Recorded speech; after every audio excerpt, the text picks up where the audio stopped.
우리 따라하죠. 다니엘의 예배 신앙. 예배 신앙. 우리 하나님은 어제나 오늘이나 영원토록 동일하셔서 우리 사랑하는 주의 백성들을 불꽃 같은 눈동자로 지켜주시고 보호하시고 함께 하시는 우리가 그 하나님을 기대하고 오늘도 하나님을 우리의 중심으로 높여드려 예배에 승리하시기를 축원합니다. 자, 코로나가 이제 한 10개월 정도 지나오면서 참 많은 변화를 가져왔어요.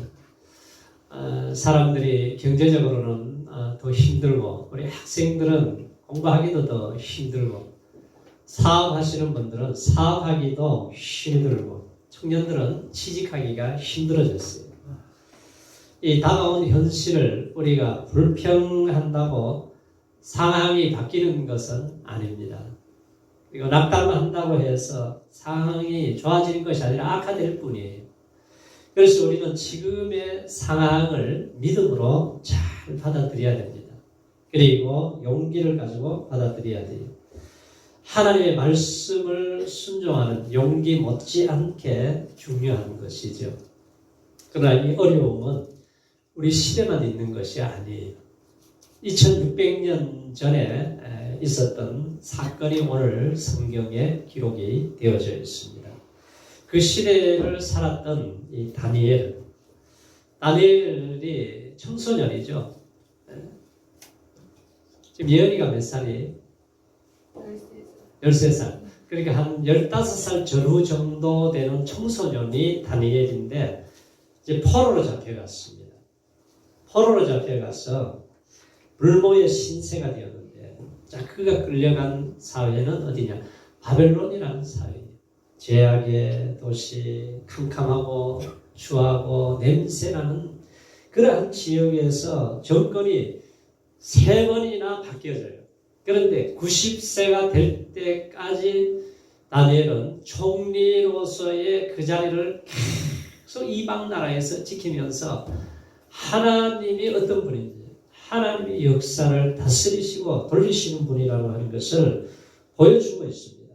그래서 다니엘은 이 절망의 자리에서 당당하게 일어나서 세계 정치를 움직이는 오고 가는 세대의 수많은 사람들에게 삶의 희망의 메시지를 주고 있습니다.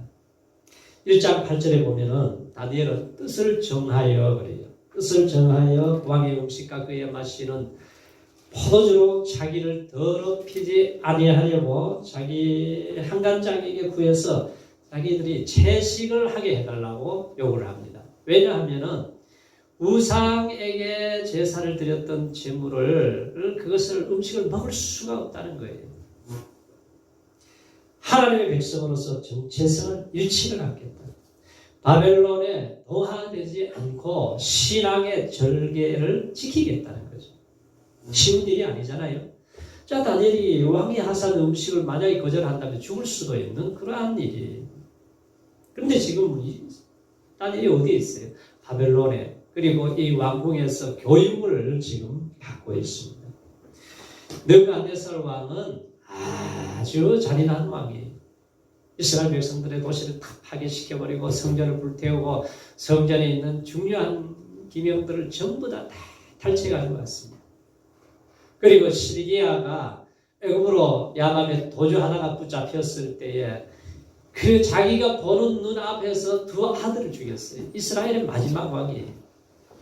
그리고 또 눈알 빼가지고 끌고 와가지고 아주 비참하게 살아가는 무자비한 왕입니다. 그런데 그 왕 앞에서 자기 자신의 뜻을 굽히지 않은 이 청소년들의 신앙을 우리가 배워야 돼요. 우상의 재물을 먹지 않고 채식을 하겠다는 거예요. 그래서 다니엘의 뜻을 정한 신앙을 우리가 현미경으로 자세히 들어보면은 무엇을 발견할 수 있을까요? 자, 지금 친구들과 다니엘은 힘들고 어려운 상황이지만 음식물을 통해서 자기의 몸을 부정한 음식물을 쓰레기장으로 만들지 않겠다는 거예요. 그리고 영혼을 우상의 제물에 시궁창으로 만들어 버리지 않겠다는 거예요. 몸과 영혼을 하나님 앞에 거룩하게 살겠다고 하는 다짐을 한 거죠. 자, 우상의 제물과 한락을 부르는 술과 포도주, 왕의 진미를 거절해 기름진 음식을 다 거절해버렸어요. 이 먹는 문제는 단순히 먹는 것이 아니죠. 신앙의 정체성이 무너지지 않겠다는 것. 쾌락과 한락으로 떨어지지 않겠다는 것. 왕의 진미를 거절한 거예요. 용기 있는 신앙이죠. 아무리 내게 불이익이 와도 내가 하나님의 말씀의 뜻대로 살겠습니다. 그리고 기도하기로 뜻을 정하고 내가 우상 제물은 넣지 않겠다는 거예요. 자, 오늘날 우리 이러한 시대에 다니엘과 같은 그런 박해는 없다고 생각할 수가 있어요. 그러나 오스키니스가 쓴 저항이라는 책에서는 오늘의 시대를 신앙의 변절을 요구하는 시대라고 그래요. 다니엘의 시대는 압박을, 핍박을 통해서 신앙을 포기하도록 만들지만 오늘의 시대는 미혹과 유혹 여러 가지를 통해서 우리의 신앙을 아주 변절시켜버리는 그런 시대가 되었다는 거예요. 세속주의 물결이 거대한 해일처럼 모든 사상과 가치관과 사람들의 생각을 다 뒤덮어버렸습니다. 자, 이러한 가운데 우리가 믿음을 지키기 위해서 저항할 수 있는 힘이 하나님의 은혜를 입지 않고서는 불가능한 거예요. 코로나 시대에 우리가 놓쳐서 안 될 일은 아무리 상황이 변하고 바뀌어진다 할지라도 우리의 믿음을 붙잡고 살면은 절대로 넘어지지 않게 될 줄로 믿습니다. 어쩌면 시대가 빨리 변할수록 우리가 믿음을 붙잡아야 돼요. 그래서 우리가 하나님께로 멀리 가든지 하나님께로 가까이 가든지 내가 선택을 해야죠. 생명이 있고 저주가 있고 복과 저주가 있는데 오늘날 네가 선택을 하라고 했어요. 그래서 우리가 하나님께로 가까이 예배자의 성공자가 되어야 된다는 거죠. 그래야 변화의 물결 속에서 우리가 포리하지 않고 이겨낼 수가 있어요. 죽은 물고기 보세요. 그냥 물에 둥둥 떠서 떠내려가 버립니다. 그러나 살아있는 물고기는 폭포수를 치고 올라갈 수 있는 힘이 있는 거예요.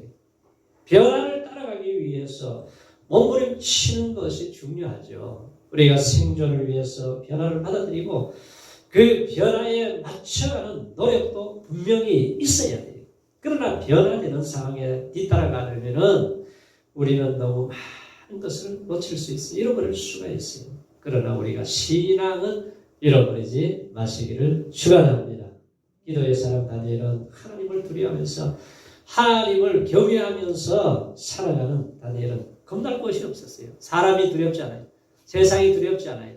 세상의 권세가 두렵지 않아요. 자기를 환난 속에 빠뜨리는 그 사람들이 두려운 게 아니라 하나님만이 그에게는 두려움밖에 없었기 때문에 이 삶을 이길 수 있는 힘이 바로 어디서 나오냐? 기도의 사람이었어요. 기도를 생명과 같이 소중하게 여겼습니다. 사탄은 제일 두려워하는 것이 기도하는 종이에요. 사탄은 기도를 막아요. 기도하는 자들은 지옥의 입장에서 보면 골칫거립니다. 그래서 사탄은 기도를 받기 위해서 가능한 모든 짓을 합니다. 보세요. 느부갓네살 왕, 그 다음에 벨사살 왕, 다리오 왕을 거쳐가면서 얼마나 다니엘을 죽이기 위해서 음모를 꾸미는지 몰라요. 왜? 이방 나라에 포로가 와가지고 지금 총리가 되어 있으니 이 정치하는 사람들이 얼마나 괴롭히는지 알 수가 없습니다. 그런데 다니엘은 민첩한 마음이 있었기 때문에 틈을 주지 않는 거예요.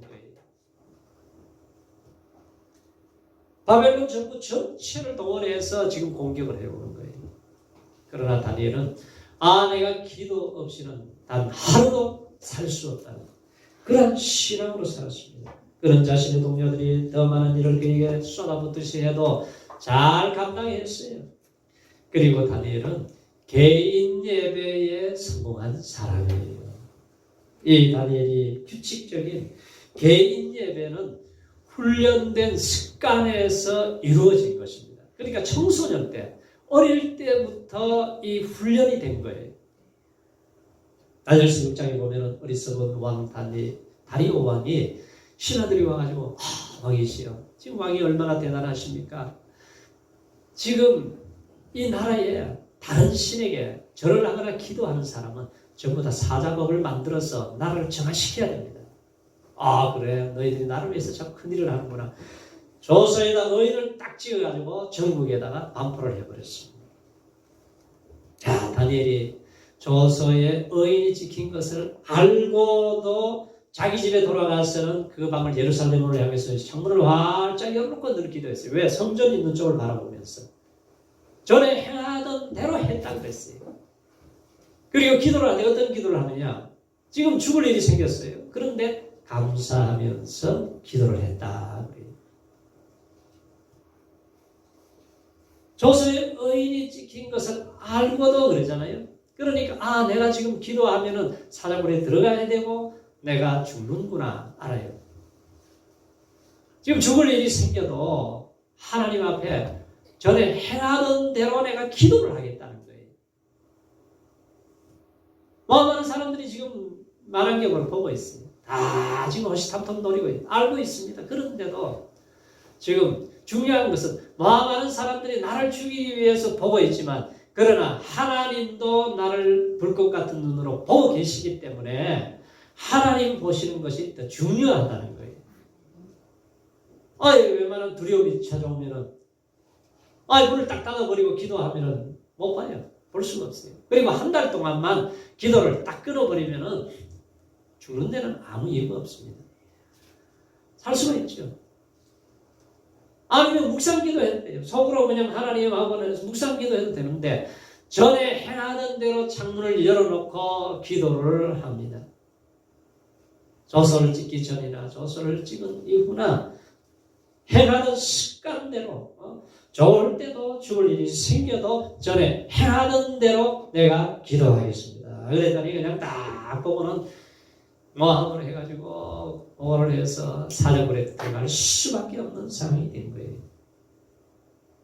예수님도 겟세마네 동산에 올라가서 기도한 것이 그냥 우연히 그냥 죽게 생겨서 한 겁니까? 아니, 예수께서 나가서 습관을 쫓아 감람산으로 가셨다 그래요.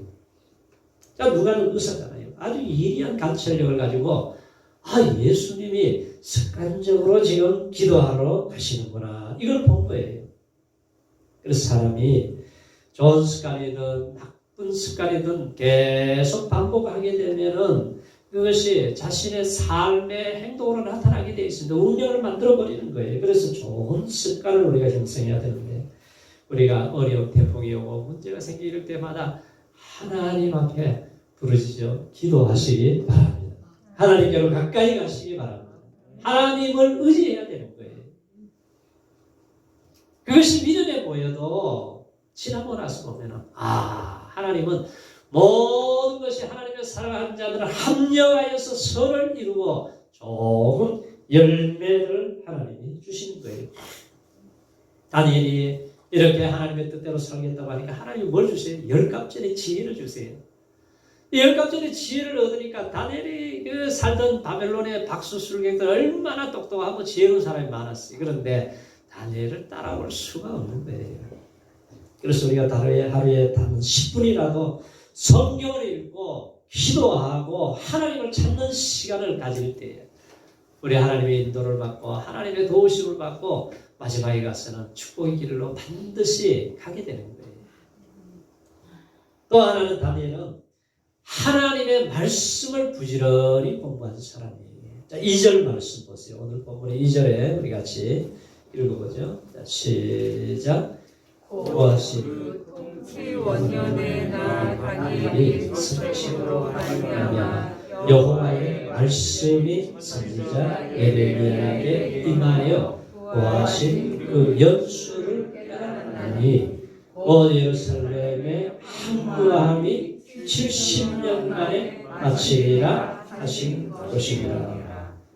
자, 예레미야서 그 입에서 지금 성경을 읽습니다. 아주 철저히 연구를 하고 있어요. 그런데 여기에 나오는 내용이 뭐냐면은 유다 백성들이 이제 바벨론의 포로로 잡혀가는구나. 느부갓네살이 잡아가는구나. 그리고 느부갓네살이 잡아간 그 나라가 영원한 것이 아니라 70년이 지나면은 이제 그 재앙으로 인해서 망하게 되는구나. 그리고 하나님께서는 70년이 차면은 우리를 예루살렘으로 돌아오게 하신다. 이걸 깨달았어요. 이제 깨달았으면은 그냥 사람들이 70년만 기다리는 사람도 있고, 다니엘과 예레미야는 이걸 깨닫고 나서 그냥 가만히 있었습니까? 아니, 해방이 되는 날까지 기도하는 거예요. 계속해서 기도해요. 왜? 하나님은 우리가 구하기 전에 있어야 할 것을 다 아세요. 그렇지만 그래도 구하여야 할지니라 기도해야 주시겠다는 거예요. 기도하지 않고 그냥 사람들이 그냥 잘되고 그냥 뭐 대단한 일을 하는 것 같으면 금방 교만해가지고요. 무너질 때는 더 크게 무너져 버립니다. 그러나 그것을 잘 준비해서 하나님이 주시는 것이 그게 진짜 축복이 되는 거죠. 성경을 읽어도 피상적으로 읽지 않고 아주 철저하게 읽을 거예요. 칼빈은 다니엘에 대해서 다니엘은 꿈을 해석하는 능력을 가진 사람이지만 성경을 무시할 만큼 교만하지 아니했다고 했어요. 그래서 다니엘은 환상에 근거한 신앙이 아니라 책에 근거한 하나님의 말씀에 근거한 신앙이었다는 거예요. 70년이 차면 돌아가게 되는구나. 이 놀라운 사실을 깨닫고 그리고 조국에 들려오는 소식이 들려오면은 막 때로는 금식을 하고 21일 동안 금식을 하고 기도를 하잖아요. 그 기도로 하나님이 은혜를 베풀어 주시는 거예요. 평생에 자기 옆에 두고 읽어서 그의 하나님 여호와 경외하기를 깨달으라고 했어요. 배우라고 했습니다. 이 율법을 모든 말과 이 규례를 지켜 행할 것이라. 그래서 다니엘은 삶에 계속 연속적인 위기였습니다. 다니엘서 2장에 보면은 누군가 몇 살 막이 어느 날 꿈을 꿨어요. 근데 꿈 내용도 몰라요. 말도 안 하고 야, 이 꿈을 해석을 해라. 박사 술객들을 전부 다 불러 모아놓고는 해석을 하라고 그럽니다. 아니 말을 해줘야 알잖아요. 그런데 말도 안 하는 거예요. 그런데 며칠까지 못하면 전부 다 걸음터미에 죽이겠다. 사형수고가 떨어졌습니다. 기한이 됐는데 아니 바벨론의 박사들이 꿈을 해석할 수가 없죠. 그때에 사형을 시키려고 이제 준비를 하고 있는데 다니엘이 도망가는 것이 아니라 용기를 가지고 왕 앞에 나갑니다. 왕이시여, 기한을 좀 더 해주십시오. 그러면 반드시 해석해 드리겠습니다. 왜? 다니엘은 기도할 특권이 있잖아요. 많은 사람들이 위기가 찾아오면은 쓰러지고 넘어집니다. 코로나 시기에도 쓰러지고 넘어진 사람, 자살한 사람이 얼마나 많아요. 그런데 하나님의 사람은 기도할 수 있는 것이 특권이에요. 그래서 집에 돌아가가지고는 사드락 메사 아벤누고야 큰일 났다. 지금 사형수고가 떨어졌는데 이 왕이 꿈을 해석을 해야 된다. 이건 하나님만이 우리에게 가르쳐 줄 수밖에 없는데 우리가 철회하면서 기도하자. 밤이 맞도록 간절히 기도했더니 하나님께서 이상 중에 멈조를 깨닫게 해주셨어요. 그리고 왕에게 가서 얘기했더니 다니엘에게 그냥 넙죽 엎드려서 절을 하면서 야, 사실은 하나님 너가 믿는 신이 진짜 신이구나. 무릎을 꿇게 만들어버리잖아요. 그래서 우리가 기도하는 것은 참된 기도도 있고 거짓된 기도가 있어요. 하나님 앞에 기도하지 않는 참나무에다가 그냥 달에다가 별에다가 우상에게다 기도하는 것이 거짓된 기도잖아요. 그래서 다니엘서 9장은 참된 기도의 4가지 요소를 우리에게 가르쳐 주는데 첫 번째는 어떤 기도를 해야 되느냐. 2절에 읽은 말씀처럼 나 다니엘이 깨달았노니 말씀을 붙잡고 기도하는 거예요.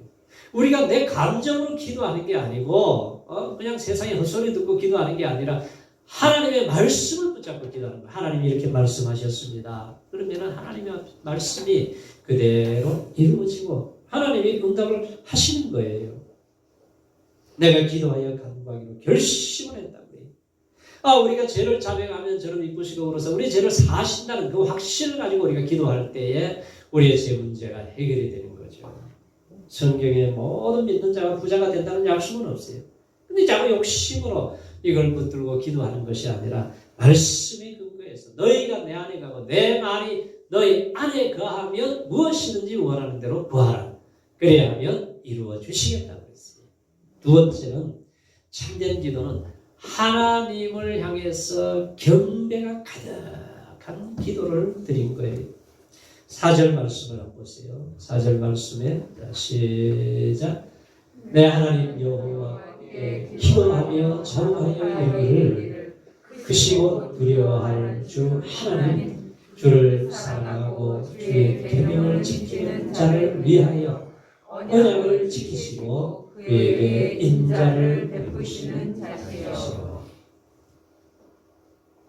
우리 주 하나님께는 긍휼과 사유하심이 있사옵나니 여호와 행하시는 모든 일이 공의로우십니다. 그러니까 마음속에 깊이 하나님을 두려워하는 이 다니엘은 하나님은 의로우십니다. 하나님은 죄를 사하십니다. 하나님은 인자하십니다. 하나님은 공의로우십니다. 하나님은 두려워할 하나님이십니다. 이 모든 나오는 단어들이 하나님을 경배하는 이 단어로 하나님을 높여드리는 이 기도를 드리는 거예요. 다니엘의 기도는 마치 위대하고 사람 많은 왕 앞에서 무릎을 꿇고 충신이 탄원하는 것과 같은 기도를 드린 거죠. 하나님께 버릇없는 표현을 가지고 함부로 얘기하지 않았어요. 하나님은 의로우신 하나님이고, 내가 예수를 믿어 의롭게 되었습니다. 우리가 무슨 의로움이 뭐가 있어요? 사람이 어떻게 의롭게 될 수가 있어요? 예수의 의를 전가해서 나를 구원해 주시고 하나님의 은혜로 내가 살아가는구나. 오늘날 이 시대에 얼마나 많은 사람들의 두려움과 좌절과 절망 속에 빠져있는 시대에 우리 하나님이 나와 함께 하실 때에 안고 일어서는 하시고 내 속의 생각도 하시고 멀리서도 나를 감찰하시고 하늘 끝까지 가도 거기 계시는 우리 하나님이 함께 하시는 임마누엘의 하나님이 함께 하실 때에 우리의 삶을 안전하게 지켜주실 줄로 믿습니다. 이 하나님을 의지해야 됩니다. 기도할 때마다 하나님은 나의 왕이요 구원자여 피난처의 구원의 뿔이 되십니다. 세 번째 그의 참된 기도는 뭐냐면은 죄에 대한 구체적인 고백을 하는 거예요.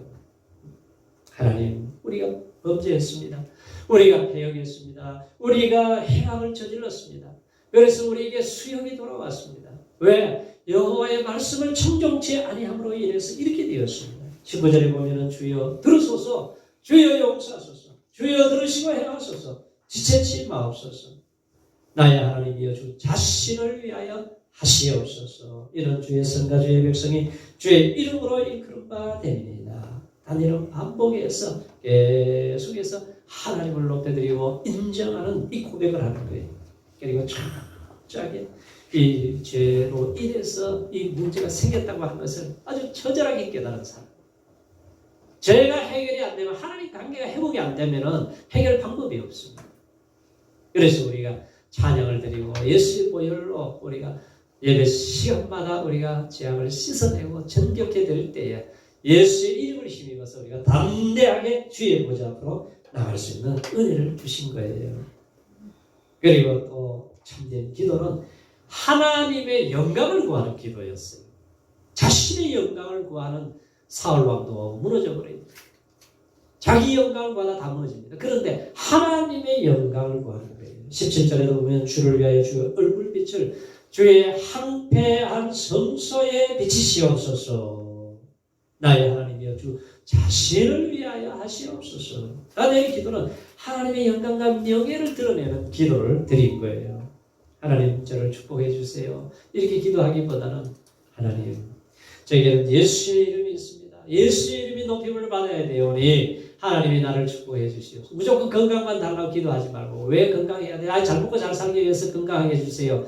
그 기도가 응답이 되겠어요. 하나님 내가 건강해서 내가 하나님의 나라를 세우고 영혼을 살리고 하나님의 뜻을 이루고 하나님의 영광을 드러내기 위해서 내가 건강해야 되겠사오니 나를 좀 도와주옵소서. 이 기도를 드리는 거예요. 예수님이 겟세마네 동산에서 기도가 뭐예요? 이 죄의 잔을 피하게 해주시오. 내 십자가를 그냥 짊어지지 않게 해주세요. 그렇게 처음에 마음이 있었지만 계속 기도하다 보니까 나중에 뭐라 그래요? 나의 원대로 마옵시고 아버지 원대로 하옵소서. 아버지 뜻대로 하옵소서. 우리의 문제가 생겼어요. 근데 그 문제를 통해서 막 욕심으로 구하는 것이 아니라 하나님의 뜻을 이루게 하옵소서. 이게 정답이에요.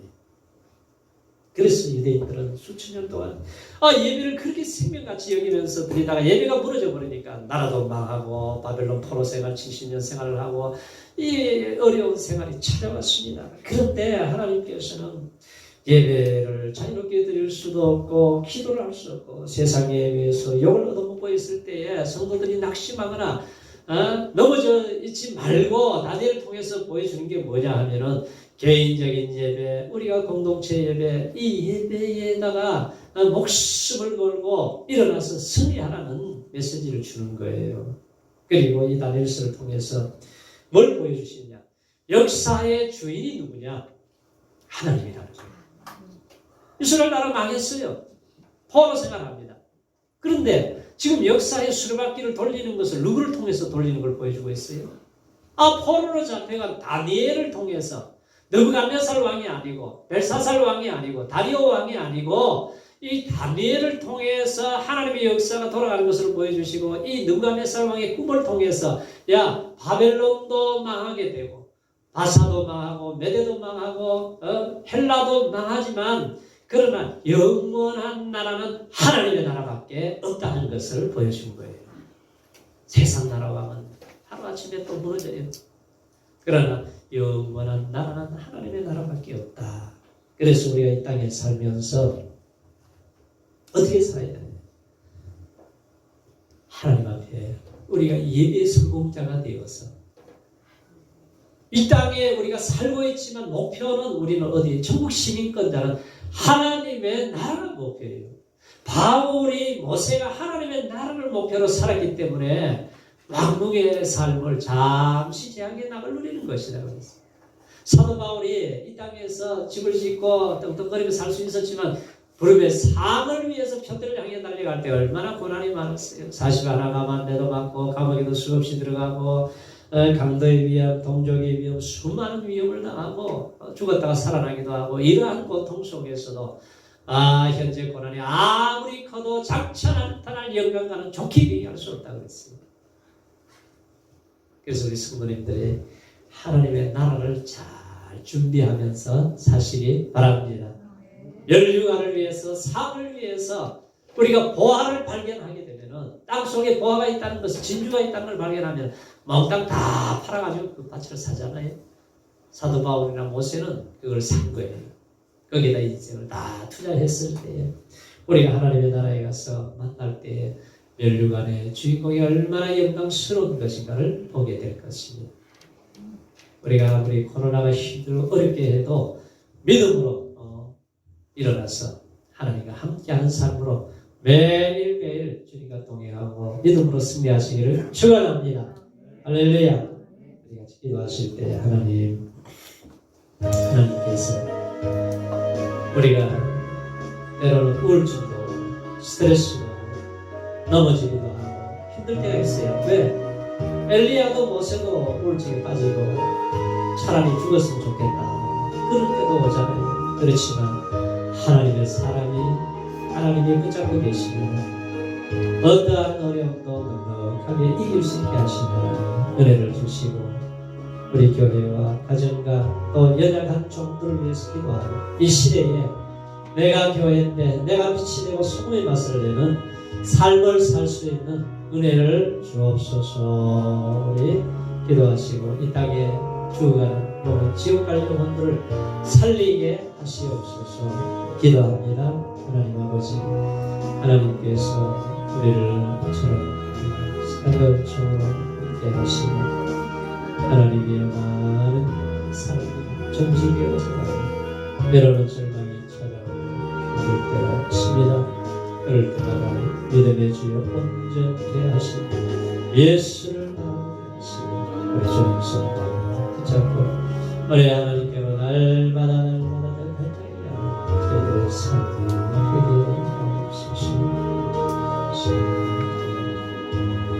하나님 아버지 감사합니다. 우리가 세상에 들려온 소리는 때로는 우리를 좌절하게 만들고 절망하게 만들고 염려하게 만들지만 그럴 때마다 믿음의 주여 온전케 하시고 예수를 바라보게 하여 주옵소서. 우리가 주님과 날마다 동행하는 삶이 되게 하시고 어려움이 올 때, 위기가 올 때 기회로 바꿀 수 있는 믿음으로 승리하는 우리 성도님들 다 되게 하옵소서. 예수님의 이름으로 기도하옵나이다. 아멘.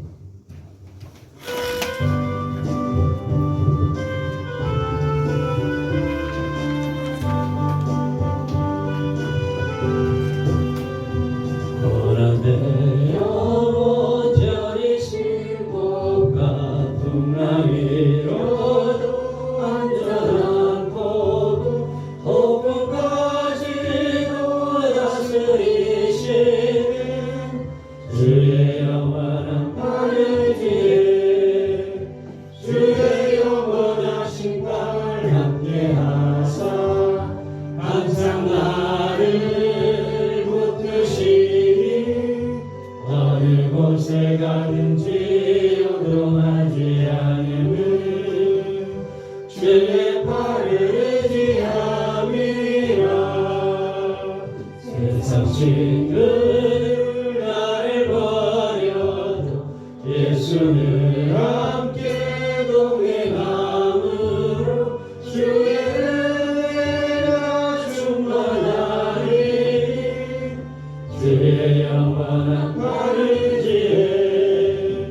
주의 영원하신 팔 함께 하사 항상 나를 붙드시니 어느 곳에 가든지 요동하지 않음은 주의 팔을 의지함이라. 나의 믿음이 연약해져도 힘을 주시며 위대할 때도 안보하시는 주의 영원한 팔을 지혜 주의 영원하신 팔 함께 하사 항상 나를 붙드시니 어느 곳에 가든지 요동하지 않음은 주의 팔을 의지함이라. 능치 못한 것 주께 없으니 나의 인생을 주께 맡기며 나의 모든 짐 대신 지시는 주의 영원한 팔을 지혜 주의 영원하신 팔 함께 하사 항상 나를 붙드시니 어느 곳에 가든지 요동하지 않음은 주의 팔을 의지함이라. 하나님 아버지